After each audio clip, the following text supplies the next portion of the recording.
to the next episode of the publishing Persuasion. I am your co-host, Angela Montoya, along with the amazing, glorious, beautiful, wise Melanie Schubert. She is my go-to therapist. She is my everything. Melanie, how are you? I know you're looking good, but how are you feeling today? I feel freaking fabulous every time you introduce me. Like, it's my rock star moment. I'm good. I mean, as you know, I made a big decision to move on from Gobsmacked this week, which is I've been writing for 6 years for that performing arts company. So it was like there's a bit of a sad milestone, but also it was time. You know, it was a good run. I loved writing for them, and yes. Yeah, well, you're just freeing up space for the next adventure, and so I think it's, only good things from here. So. But it is always scary moving on from, one thing to the next. So I'm proud of you. Thank you. And, sometimes it's nothing like personal even. Sometimes it's just not right for your career path anymore. Or sometimes that's what I'm realizing. I think when I started out on this writing journey, I was like, say yes to everything. Do you know what I mean? Like, just go for it, say yes. But as I'm kind of doing it for longer, I'm realizing actually you can't say yes and keep doing all the things. Yes. And just kind of curating what actually works for your writing journey and what's going to further it. Yeah, I'm sorry. No, I'm sorry. I'm laughing because you're hitting a note because you're hitting it hard. I don't know why I thought about this the other day, but I was laughing at how dumb I used to be. Like I would just be like, just say yes to everything, even if you're not qualified at all. I used to teach dance, but like hip hop. Like I used to teach dance. And I remember I was like, I'm just going to say yes to whatever comes my way. And another teacher, she couldn't work one day and she taught salsa. And she's like, hey, will you take over my class? And I was like, sure. I said, sure. This is my year of yes. Yeah. And, it was the most embarrassing hour of my life because I could dance it, but to teach like other people who have been dancing this like salsa forever, it was embarrassing. So sometimes to say no is the right thing. Totally. I don't know, like, where did we all hear that? I feel like it was like a movie or Oprah or something where they were like, just say yes. And especially like talking about creative careers, they're like, just say yes to everything. And I was like, damn, I'm going to just say yes, even when it makes me uncomfortable. And sometimes it's been epic with like the podcast and like pushing myself with social media. But other times it's like time to move away from things that aren't necessarily the right choice anymore, or somebody better could do the job. The salsa or like even with Gobsmacked, it was writing for primary kids, and like I haven't written middle grade in years now, moving up to writing adults, so it's very different, so it was sad, and I've loved working for them, and it's been so rewarding seeing stuff you write go to stage immediately with like all the frills and whistles. But it was time. And and I kind of like that idea of like leaving your no is leaving space for somebody else's yes, which I think is a beautiful thing. I love that. And also you are in a different headspace. You are in this like amazing, fun adult headspace for writing. So like, why not stay there? Why not go for it? So yes. How have you been going? Bit of a whirlwind. Yes, I'm in the thick of edits right now for Sinner's Isle, and having many a panic attack like at least 5 per day. I'm hugging the screen. That was too close. Sorry. Yeah. Extreme close up. No, I'm having a lot of anxiety, but as soon as I'm reminded by you mostly. Like Oh. this is thank you. This is a process, right? Like it doesn't have to be perfect right from the get-go, and to just kind of let it go sometimes. And one thing you were saying today was like sometimes when you push too hard during edits, you end up cutting things or missing things because you're so focused on these different aspects, and it's dead on. Because I went through again and I cut some lines, and then I had Maria Fitzgerald, our friend from Pitch Wars. She just read Sinner's Isle, and she was like, "Oh, one of my favorite lines was this line," and I was like, "I just cut that line," and I was like, "Oh, she's right." And so, yeah, sometimes taking the space and remembering it doesn't have to be perfect. This first go around of revisions. Yeah. Just gotta breathe. That's literally the thing though, isn't it? And I've done it. That's what made me think of that, because I've done it, gone frantically back to something and tried to immediately edit after I'd just done it. And I cut all this stuff because as you read it, you're like, oh, this is like not great. This is terrible writing. I've got to reword it. And then I have spent like up to half an hour rewording a single paragraph, read it and been like, this is shit. Yeah. Like nowhere near as good as the first version. And then sat there and gone, undo 100 times until I got back to where it was half an hour ago. Yes, it's the truth though. Like sometimes you have to learn that you actually wrote something good the first go around. And I don't know what it is that like you feel like, okay, obviously I have these edit notes, I need to change so much, but a lot of the times the stuff you wrote was good, like, and it was good enough, and to just let it sit and to remember like the heart of the story, and just to take a break. And what was the thing you said to me that we don't know if it was some quote from something, but I'm thinking it was just a Melanie quote, because Melanie has these quotes. Do you remember? Do you know what I'm talking about? No. Oh. Oh. About this? Yeah. Okay. Let me refresh. Let me remind you. It was about the stone. It was about the stone and the water. Yes, about how a stone is smoothed in the river, but over so much time, it takes ages. It was much more poetic when I said it to you first. It was, trust me guys, it was beautiful, it was poignant, it meant everything. But no, because we were talking about how like we go through revisions like over and over and over again, and you don't have to get it right the first time, because like you said with the stone and water, it takes this time, it takes this repetitive smoothing over and over and over for it to be polished. Yes, and I felt that. So thank you, Melanie. But speaking of, actually, I forgot where the segue was, but there was some good segue in there. Of polished work. I have your segue.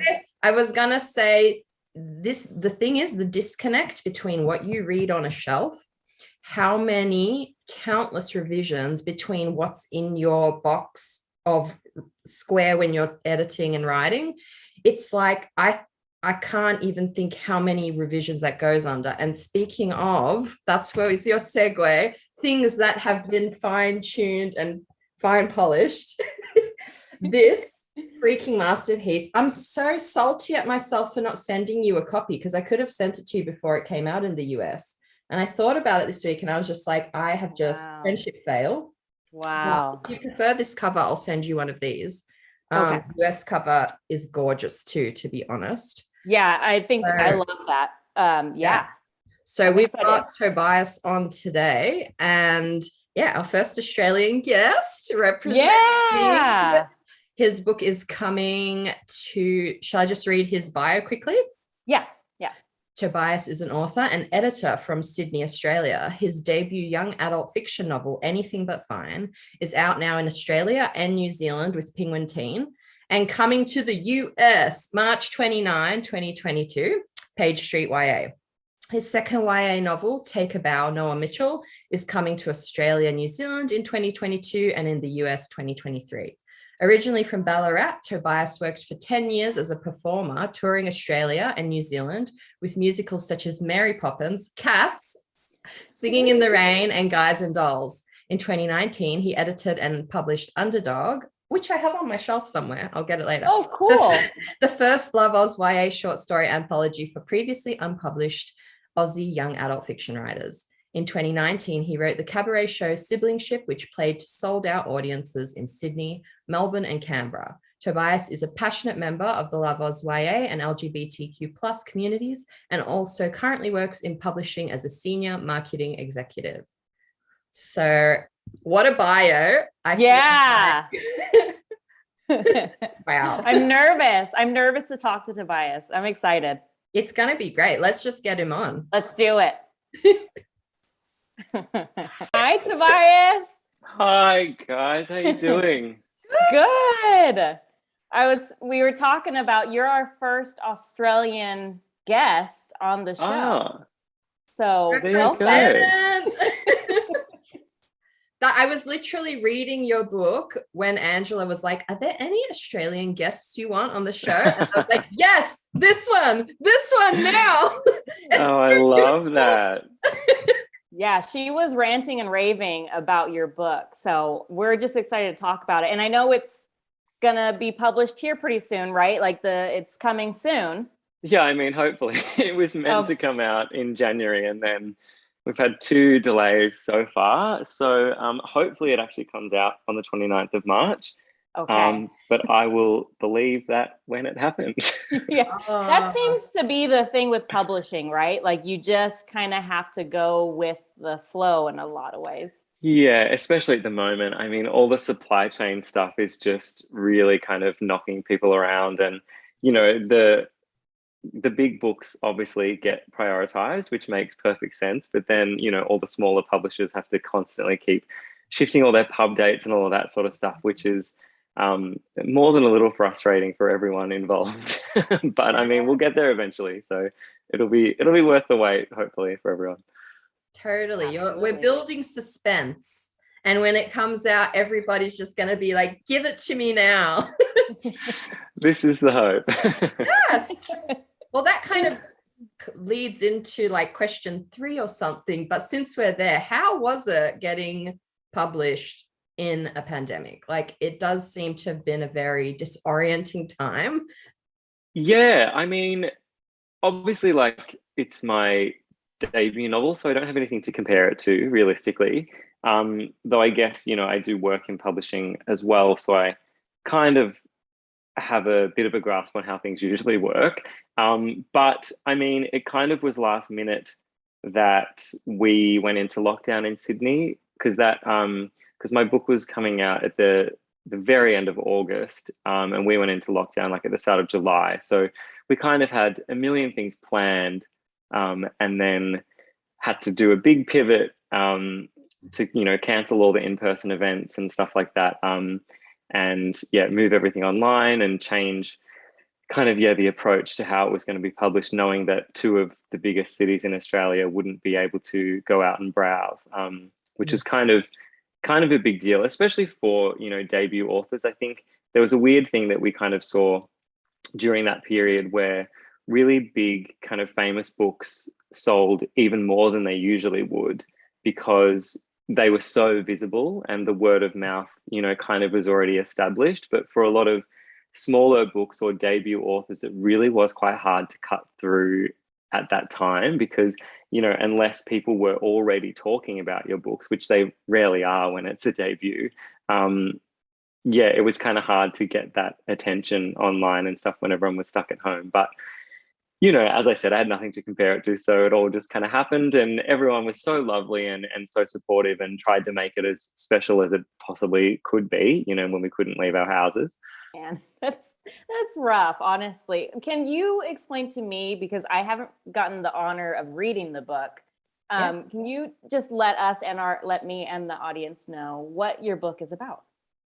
Yeah, of course. So Anything But Fine is the story of Luca Mason, who's a 16-year-old incredibly gifted ballet dancer who has his sights set on joining the Australian Ballet School and then the Australian Ballet Company, and having this brilliant sort of professional career on stage, until he falls down a flight of stairs at his ballet studio and shatters all the bones in his left foot, which is what we call a career-ending injury. So he can recover and he can, do all of his rehab, but he still won't sort of be able to get back to that professional level probably ever. So it's kind of leaves him with his dreams in tatters, at the age of 16. And then he also loses his performing arts scholarship to his very fancy private school because he can't dance anymore. So it doesn't warrant having the scholarship, and has to move to the local public school down the road. So he kind of loses, not only his dreams, but his school, his friends, kind of everything he's ever known, and has to start from scratch, which sounds really grim, but it's actually quite a fun book. As he kind of, as he navigates, his new life and making new friends and falling in love for the first time, and kind of filling that void that dance left with many other things. But that was actually one of my favorite things about it. Like, a lot of books tend to be about chasing a dream, but I love that you tackled this idea of what happens when your dream didn't work out. How do you pivot? And just this idea of like, you can have more than one dream. It's not necessarily the first thing you pick when you're like 16 and you're like, I wanted to be a veterinarian. Turns out I can't stand blood. So that was not going to work for me, guys. But yeah, I really love picking apart that, and yeah, you can have more than one dream. I love that message. I think it's very fun and very hopeful, but yeah, like a set of tragic circumstances. Yeah, and I think, I don't think we talk about that kind of situation enough, because, of course it's important that we tell, kids and teens especially to follow their dreams and follow their passions, but sometimes that just doesn't align with reality. And I think we do need to prepare people for what happens in that case. It's like, I always used to think, it always makes me think of my dad, who when he was younger, all he wanted was to be a pilot, and he had terrible eyesight, and so he just couldn't. And so, there's so many different situations where it happens, and I feel like we need to sort of be prepared to kind of deal with that, and also realize that your passion doesn't have to be your vocation, and you can love something more than anything in the world, but you don't have to make a career out of it. You can just enjoy it for yourself. Yes. That's really good. Now, let me ask you, this isn't on their questions, but now I'm just being nosy. So for me, writing was the passion project, right? Writing was like the hobby. Now it's less of a hobby, more of a career. So what do you do for fun? Also, just congrats, by the way, on your book deal. It sounds incredible, and I'm so excited. And it's such a huge milestone. So I feel like we can't quite just gloss over that completely. Yes, thanks. It's incredible. You are our people. You can come on anytime. Yeah, thank you. Thank you.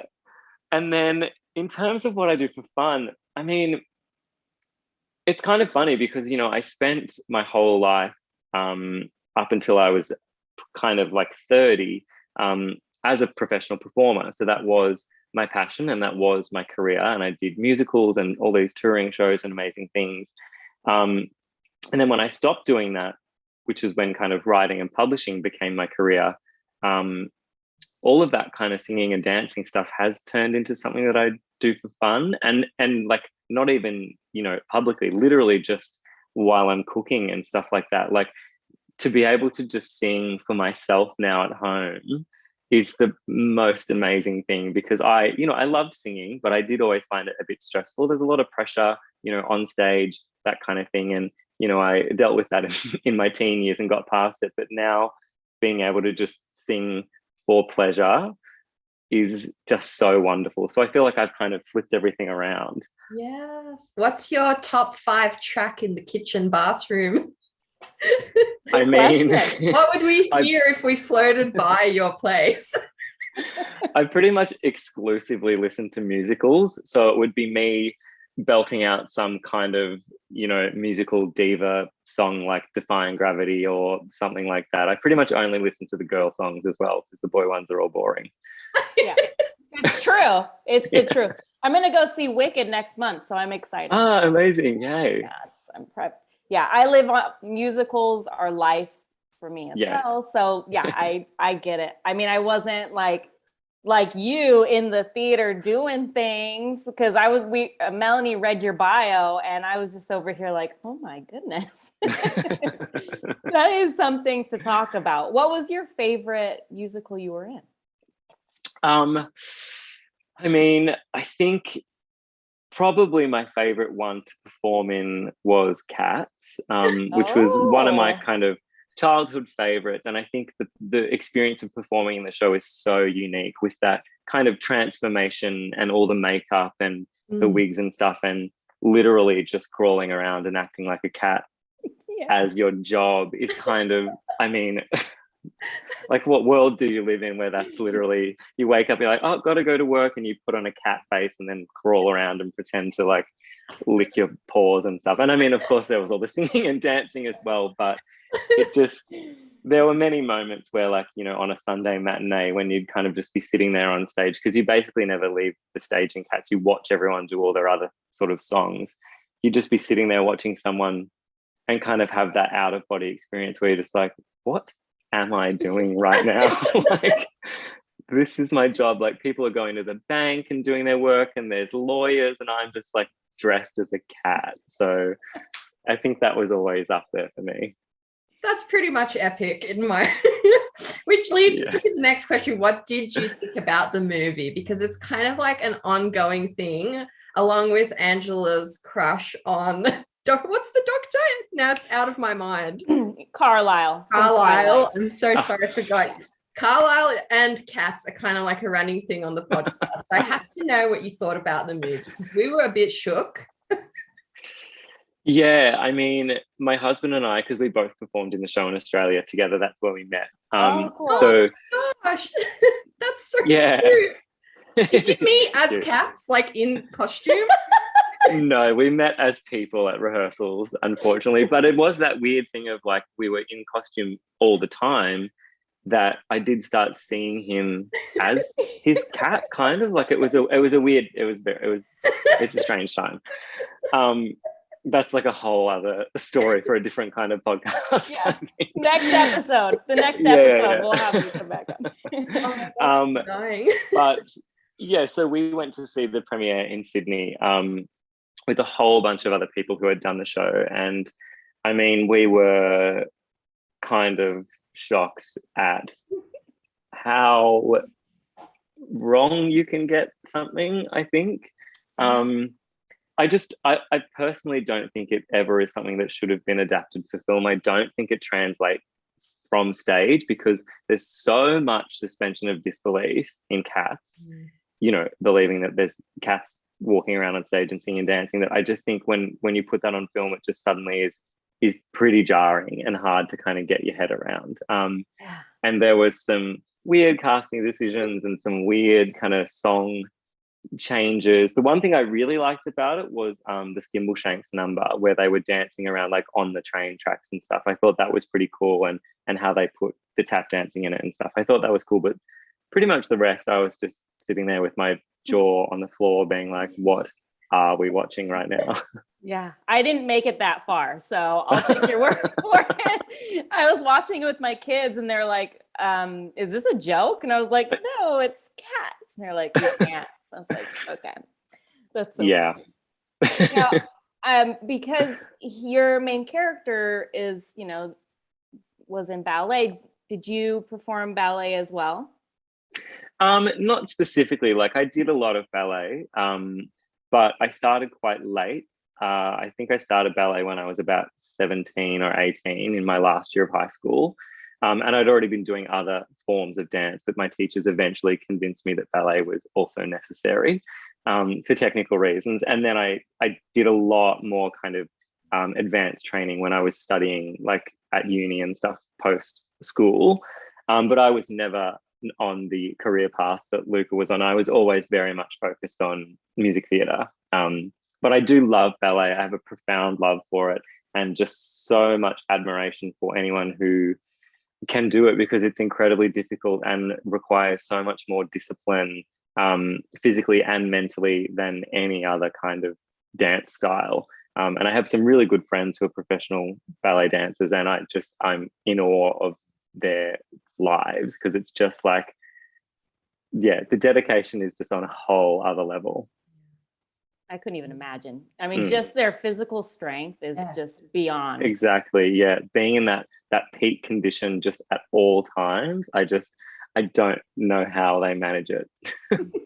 So when did you make the kind of shift into writing, or were you always writing, or was it kind of like you did theatre and then found writing? What was your journey with that?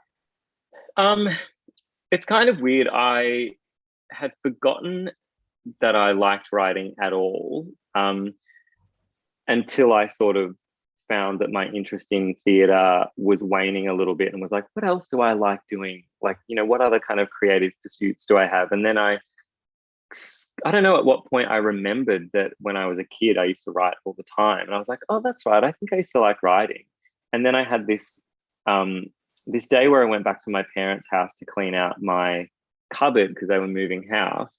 And there was this whole stack of stories that I'd written from like a crazy young age. Like, I think the first one I would have been like, I must have only been like 4 or something. And I'd written this like book and illustrated it, which I put on my Instagram ages ago. It was about ponies or something. I was obsessed with My Little Ponies. As you should and be. I kind of, well, of course, obviously. Yeah, My Little Ponies. Yeah, the best. But I think it wasn't sort of until I saw that I remembered how much I liked writing as a kid. And I think a lot of people, you go through school and you're kind of forced to write certain things in certain ways, and it kind of isn't that fun. And then once I'd started sort of focusing on performing, that, it's a pretty all-consuming career goal. So I think I just was very much, had my blinkers on and was just, one-track mind about performing until sort of I started losing interest a little bit, and then got back into writing and just remembered how incredible it is to just make things up, and instead of telling someone else's story as an actor, you get to just suddenly tell your own stories, which was kind of revolutionary. That's beautiful, honestly. Now, are you a pantser, a plotter? What's the word that you call a plantser? Plotzer? Somewhere in between. Yeah. No, I'm very much in the plotter camp. I think it's the only way that my brain works. I have spreadsheets and timelines and charts and kind of, I kind of go all out. I really, really enjoy that part of the process, the plotting process. It's not so much like character stuff. Like, I'll always have like, a page in my journal that's about, the character and their name and some really kind of basic things, but I don't do like what's your character's favorite food and like all of that kind of stuff that I know some people love to do. For me, it's mainly like the plot that I really like to nut it out and just know exactly kind of where each character is at what point. And like, for both of the books I've written so far, I've got like their school timetable as well, because I like to know what subjects they have each day, so that when I'm writing something and I know what day it's on, I know what class they're in. So it's kind of helps give the narrative structure in a way, even though sometimes I can be like, oh, I can't set this scene on that day because they don't have psychology that day. So then I have to, work around it. But for me, I find that really helps to bring kind of a layer of realism to it, which I just find it really interesting and exciting. So yeah, I'm a big plotter. Well, you definitely, I'm jealous. It was worth it. I definitely felt like I was like back in high school going to those classes, and so all the plotting paid off. I wish I was that disciplined with my plotting. It just it winds up getting out of hand anyway. It's not my strength, plotting. And like, you know, that's not to say that like I'll have an outline and it does change and it does grow as you kind of progress. And I think sometimes what I find in my outline is that I'll have something, you know, usually kind of in the second, kind of that middle chunk of the book where I realize that some of the events that I've planned don't quite match with the character's motivation at that point. Or as I've developed a character, I'm like, oh, actually that probably wouldn't happen. And I don't like trying to sort of, you know, shoehorn in a plot hole if it doesn't feel right. So then I change them as I go. But yeah, I do like to have a pretty good idea of where things are heading. Well, like I said, I am jealous because that's what I'm working through now through revisions is like, oh, I had the wrong day, or it was supposed to be nighttime and actually it was early in the morning. So yeah, I would the next book I write, I definitely want to try and plot it out. So maybe it'll save me some of the heartache through revisions. Maybe. I think it does end up being the same amount of work, whichever way you do it, though. It just depends when you do all of that kind of nitty gritty stuff. And I do know like it is handy going through copy edits to have, you know, a calendar of exactly what day each scene is on. So when the copy editor is like, doesn't this happen on this day? I'm like, actually, it happens on March 17th at 12 p.m. And then you can kind of clarify all of that sort of stuff. That's great. Yeah, you have receipts, like you're ready. That's great. So how are you currently working, or have you finished book 2? Yeah, so book 2 is done.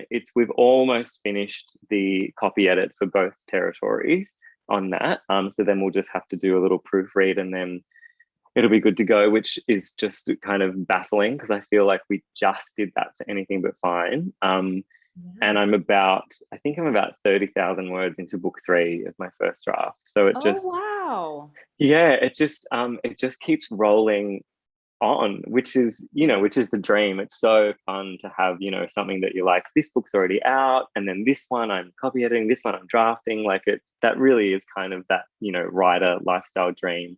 But it is also quite overwhelming at times. Yeah, I believe that.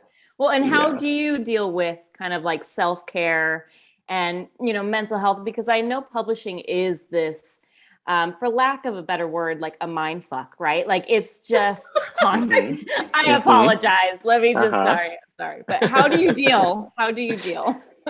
I really think I'm still learning how to deal, to be honest. I don't know if there's really anything that can prepare you for that, you know, and I feel like we've all heard a lot of authors talk about their own processes and how they make things work, but it is just so different when you're in the middle of it.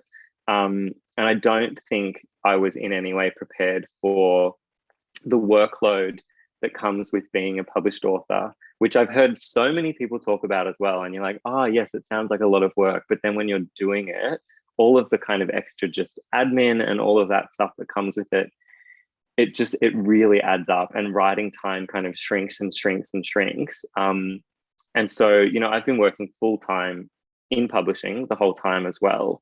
And I have very recently taken a considerable step back from that. And I'm hopefully going to be, you know, finding a more kind of balanced lifestyle with a much more part-time job, because it just got to a point for me where I just wasn't taking any time for myself at all. And I know that there are a lot of writers who can do that kind of full-time work or full-time parent and writing that kind of stuff. But I am such a, I don't know, like so type A in the way that I approach things that I just would be working just from dawn till dusk every day and all weekend, and just not seeing friends and feeling so guilty if I ever took time to relax or anything. And so, yeah, I definitely am still trying to find that balance and find how to look after my poor little brain. But yeah, so let's circle back to that in a year or so, and then I'll give you all my tactics for self-care as a writer, because at the moment I'm kind of flailing and hoping for the best. But that's the truth, isn't it? What you said about everyone is not the same. Like, and I think that, like, I definitely resonate with what you said. Sometimes I see the people doing the parenting and they're working, and I'm just like, I washed the dishes today. I'm like, that was my thing for the day. And yeah, like, but I'm also learning to like step up and own that that's me. And I have different strengths that those other people don't have. And a lot of times, some of those people are burning themselves out because they're not even that type personality. But that's the one type of personality, the busy, busy, busy, the glorification of busy, that everyone thinks they have to keep being busy to be meaningful in life. But no, you just need to be you, and you're meaningful already. And anything else is a bonus. And yeah, it's something I've been learning to just embrace my process, embrace how my brain works. And it's different to this person, to that person. And yeah, it's which I think it is. And I think it's super important to remember, because I feel like, you know, when I was an aspiring writer, I always wanted to know exactly how kind of my favorite authors did things, because I wanted to find the right thing to do, but there just is no right thing. It purely is what works for you. And, you know, like you said, we're all so different, and everyone's brains work completely differently, and everyone has a completely different life and a different lifestyle. And so, you know, I know some of my friends, you know, think I'm crazy for, you know, working on these 3 books kind of back to back, but that's kind of just how I work, and that's what I wanted to do. And so then I have to make that work in, you know, in the scheme of my life as a whole. But other people, you know, really like to take their time, and they'll take a few years to work on their next book, and because they don't want to rush themselves through that process, or they physically don't have the time. So I think it's just, about being really kind to yourself and making sure that you're still happy while you're doing it, because I mean, there's literally no point doing anything if you're not happy. So I think it's good to take a step back and look at how you're approaching things. And I feel like reading Big Magic by Liz Gilbert is step 1 on that journey, because her perspective on the whole creative process just really lightens the load, I think, mentally. And you just go, oh, that's right, I like doing this. This is a fun activity for me, and I need to have it exist in my life in a fun, positive, joyful way. Otherwise, it's like, what is the point? Yes, it's great. Thank you. Yeah, thank you. It's the truth. No, Big Magic honestly really did change a lot of the way I thought about writing and my writing journey. It's to constantly remind yourself, like, this isn't about, you know, what you're making it to be. This is about the magic, all that good, the sauce, you know, of writing. And so I think we forget, because we get so busy and there's deadlines and there's stress and we're doing all these things, but really it's about the magic. And I think even with theater, with all of the different like creative arts type of things, like we started because of that magic, right? Because getting on a stage is this thing that just lights your life up, and writing a story is the thing that, you know, you get to put your own characters on this page. And so, yes, like, thank you. Every time I want to cry, I just need to remember, like, the magic. It's true. And it doesn't happen all the time. And, you know, sometimes those moments are fleeting, but we all have them where, you know, you're at your laptop or however you write, and you just feel it. And it's something so incredible and so special that, you know, that is why we do it. And it's so easy to get caught up in the publishing journey, because there are so many amazing milestones along the way as well. And they, you know, do have that magic as well. But, you know, you have to remember that the day-to-day existence needs to also be nice. And that kind of tortured artist thing, I think, is a thing of the past. I was going to say, like, that's the one thing that always stands out to me. And like, she says so many good things, but the pulling apart of this idea of that the tortured artist is what you need to be successful as a creative. And I remember reading it and going, this is what I've been thinking all the time. Am I allowed to be joyful doing this? Because everyone else seems fucking miserable. And like, and just having like that nod of permission from, you know, somebody who's doing it it fully changes you into who you choose to interact with. You start to notice who are the kind of the negative influences in your life and who's like cheering you on. Like, and I saw this quote the other day that popped into my feed that like successful people are never jealous of other successful people. Like truly successful, when you're like joyful about, and it's so true because you're all on this journey, you're all cheering each other on, you know how hard it is, and when someone succeeds, you're just like, yeah baby, just go you good thing, because you know that they've like just been grinding and trying to be a positive spirit and all the things, you know. Exactly. And it's, you know, it's that thing of lifting each other up is always going to be a better way to live, because, you know, otherwise it's the only way. What's the point? I don't understand the people who do it and they're like, writing destroys me. Like, find something else to do if that's the case. Might not be your thing.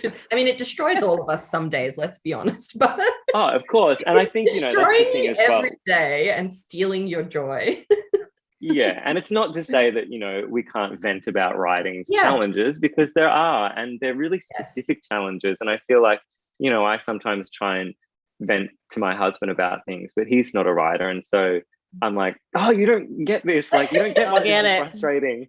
So then I have to find one of my writer friends and be like, and then this is happening, and they're like, oh my god, it's so, you know, and it's so great to have those moments as well. But you can't just sit at your desk kind of like whipping yourself and torturing yourself every day. Big magic. It's a winner. Amen to that. Now, let me ask you, what was the most unexpected thing that you learned or experienced throughout this whole journey? I don't know. I've been asked this question a couple of times, and I think I've said some really random things in the past on the spot, being like, oh, I don't know what was surprising. But I think one of the things that has surprised me is how incredibly supportive the community has been in general. I think coming from the performing world, which is still supportive, but it's competitive in a different way, where you like are legitimately competing for jobs. Like you're going for the same role as someone else and only one of you can get it. But publishing is not like that. You're not both writing the exact same book and then trying to see which one of you can get it published first, because everyone's stories are different. And of course there are similar things and stuff like that, but you're never actually in competition with anyone else, which I think a lot of writers might think they are with everyone, but you're definitely not. And so, I think it's just been amazing to see, how supportive everyone is. And, you know, like big time authors who I'm just like, oh my, like, you know, these are gods and goddesses to me that I'm just like, oh my God, this person even knows that I exist, but they're just so genuinely supportive. And, you know, like Melanie was saying, like people just are so happy about other people's successes sometimes. And I think that's not something I'm super used to. So that was a very pleasant surprise. Yeah, it's like when you interact with those people, I'm always like, this is why they're famous, because they're beautiful souls, you know? They're doing what they love and they're beautiful souls. And like anyone who thinks that it's just like some accident that people are successful in something, it's so many components of like a person just constantly trying to be better and be like a positive influence in this world. That's what I kind of see those people. And like I remember going to see Amy Kaufman back in my very start of my writing journey to sign a book. And I mentioned like I was writing at the time, and I was just like, there was a whole line behind me, and I was like, oh, I don't know, I think I want to find an agent. And she's like, yes. She like waited and she like gave me like a 5-minute lecture she's like, yeah, she's like, but don't just settle for anyone. She's like, not every agent is equal. She's like, you need to think about it like just fully get. And I was just like, she just took me super seriously. And like for that time in my life, it meant the world to me that this big of course it would still mean the world to me that this huge author that I followed and like loved her work saw me and saw my like writing spirit. You know? Yeah, it's a thing. Yes, it is a thing. It's totally a thing. Writing spirit. Yeah, and it's, it's true, those kind of authors at the top, they, like you said, they make it for a reason. And I think, authors in general are very empathetic people, so they know, and they've been through what you're going through. Like, I think it's really easy to forget that every single, best-selling author in the world was once an aspiring author. Like, they didn't just start as a #1 New York Times bestseller. Like, they were writing for years and years before that point. And so, even if their debut novel, strikes it big and hits the charts, that's probably not the first thing they've ever written. Do you know what I mean? Like, they've been working at it for years, and some of them since they were children, and like, so everyone knows what that journey feels like. And I think, aspiring writers have such a connection with each other, and then, any published author still feels like a complete fraud anyway. So, like, yeah, I think there's always that connection, and it's so easy to just be nice and be supportive. It's so much easier to do that than kind of get that weird sort of ego thing and feel like aspiring writers are beneath you, because they're not. They're just one step behind you. Do you know what I mean? Like, they're literally you a couple of years ago. Like, it's crazy to think about how quickly all that changes. Sorry, I was just sitting here listening to you guys because I was like, this is good. This is good. I forgot I was on here. I was just like, man, they're going. So thank you. Yes, it is about community. Like, I was just like, that's good. Thank you. Yeah, I was just soaking it in. So it was our ride at church this morning. Yeah, I was literally we're getting deep. We're feeling it. Yeah, well, and it's unfortunate because I saw that the time is ticking away. Yeah, let me ask you really quick, as part of like writers, it's always like this struggle, at least for me, to like read, like to find the time to read. So audiobooks are my thing. But what are you consuming right now? What are you reading, watching? Like, what is your thing? So I guess, like, working in publishing as well, there's a lot of things I have to read. So I haven't, over the last couple of years, had a huge amount of time to read for pleasure, which I really do enjoy. I generally read a lot of YA stuff, but I'm branching out a bit into the adult world because I found some adult authors that I really, really enjoy. Right now, I'm actually not reading any books this week. I'm about to go on holiday next week, so I'm just saving myself to start a new book when we go, which is going to be The House in the Cerulean Sea by TJ Klune, which I've heard wonderful things about, and everyone says it's a bit of a happy cry kind of book, and I'm like, that is my holiday vibe. Give me those tears by the pool. And aside from that, I'm currently in the middle of a Grey's Anatomy rewatch, which I do probably every couple of years. And there's 18 seasons now, so there's a lot to get through when you do a rewatch. Wow. But I feel like I've spoken to a lot of people at the moment about, kind of comfort reads and comfort watches at the moment. It's just so nice with the state of the world to have something predictable, but that you still connect with so much. So you know what's going to happen. There's no shocks, but it's still, it makes you feel. And so for me, that's always Grey's Anatomy, and it's just like a therapy session. I just cry the whole time, no matter what is happening. And I'm like, oh, now I feel great. I feel really light now after watching that. I read about that. That's actually a thing, rewatching old shows, because you know what happens. There's no fear factor. So when you watch it, it's like it triggers the part of your brain that's like meeting old friends that you're already comfortable with. Totally. It's so relaxing in a different kind of unique way. Yeah. Highly recommend a rewatch. Yes. I love it. So it has been amazing chatting with you. I've been excited and nervous about this all week. Our first Australian big time author on the show. I felt nervous too. I was like, our first Australian. I can't believe I'm the first Australian. Yeah, no, it's been great. Where can everybody find you online? So mainly on Instagram, Tobias_Madden, and the same handle on Twitter. I don't use Twitter very much. I'm not very good at it, but I am there. But yeah, come find me and come chat. If anyone ever has any questions, I'm so happy to ask, and always love a bit of a writing chat. So definitely come find me. And thank you so much for having me. This has been so much fun. Yay, thank you for coming. And if you haven't read this amazing book yet, I suggest you do, because it's my favorite read in a while, and such a good Aussie. I love that it's set in Australia.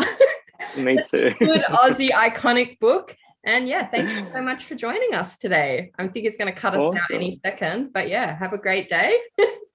And I'm sure we'll see you around. I'll see you around somewhere at bookish events.